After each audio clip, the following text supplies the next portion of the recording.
Hey guys, welcome back to Max Velocity Tactical. Okay, so it's been a while since I made a video, and the reason for that is that I spent the winter writing a novel, which is the third novel in my series, and I want to talk to you guys about that today.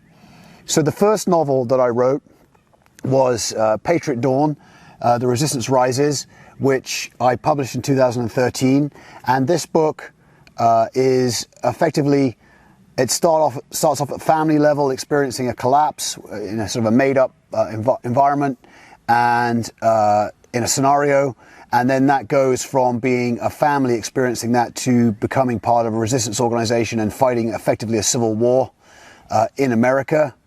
And then in 2016, I published Patriot Rising, The Unbroken, and this is where that resistance company kind of moves on and ultimately starts fighting the Russians, would you believe it, and this, in this particular case, in West Virginia.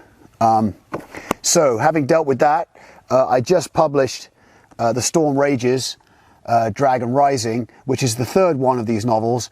I just published it, so it's been a while, but this one follows on, and it is the third novel. And this one is part of the scenario that I created for this series of books. You have the Chinese who have invaded the west coast of America. And so now the war is against the Chinese. It's a civilizational conflict. They've taken over the Great Plains and the crop growing areas. And they've also taken over the missile silo and control areas. And that's all a big part of the book.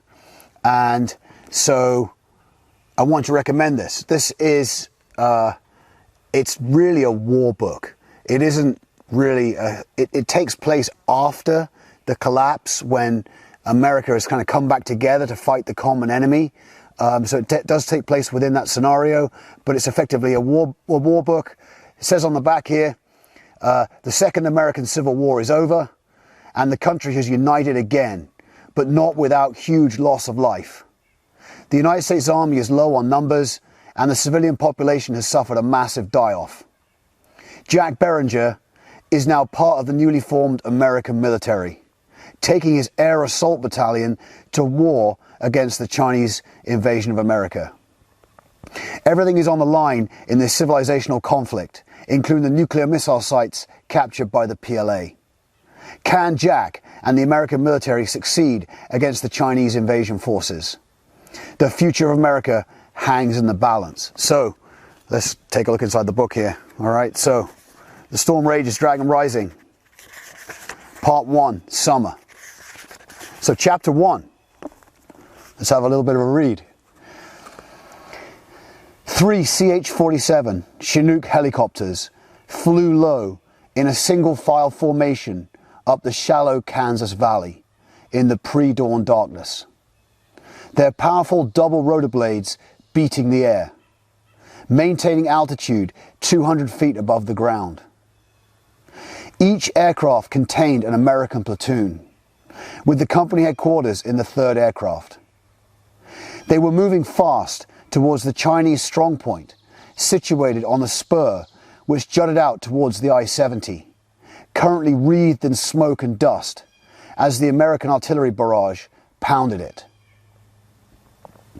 The men were dressed in multicam OCP camouflage, identifying them as American forces as they rode into battle, wearing battle belts, plate carriers, and electronic ear protection under the rim of their high-cut helmets.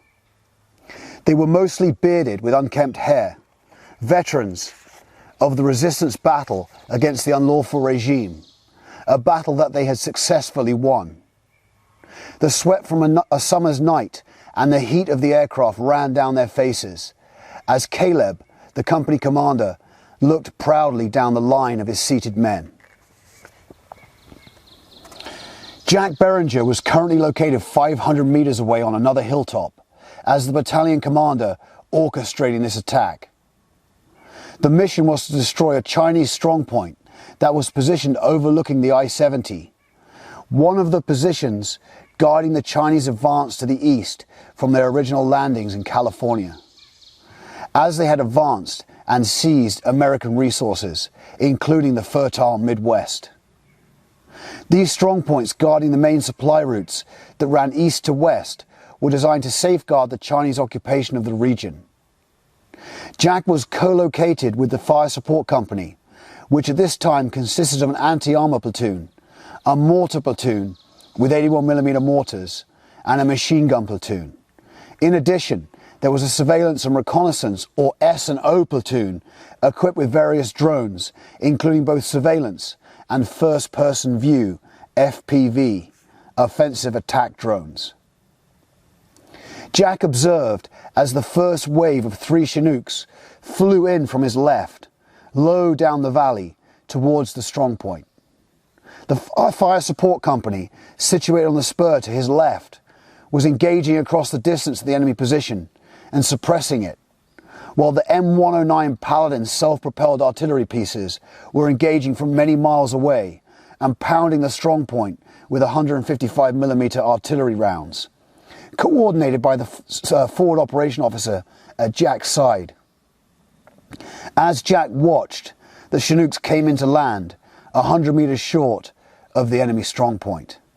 And that's just a couple of pages of the book. So hopefully that's generated some interest. I'll put the links up in the comments, and I recommend that, go read, if you haven't read it already, read the series. And actually this book, you can read this book on its own if you don't want to read the series, because it's got enough explanation for who the people are, and it does work as an individual read, but it's best off with the other 3. Thanks very much, guys. I'll talk to you later.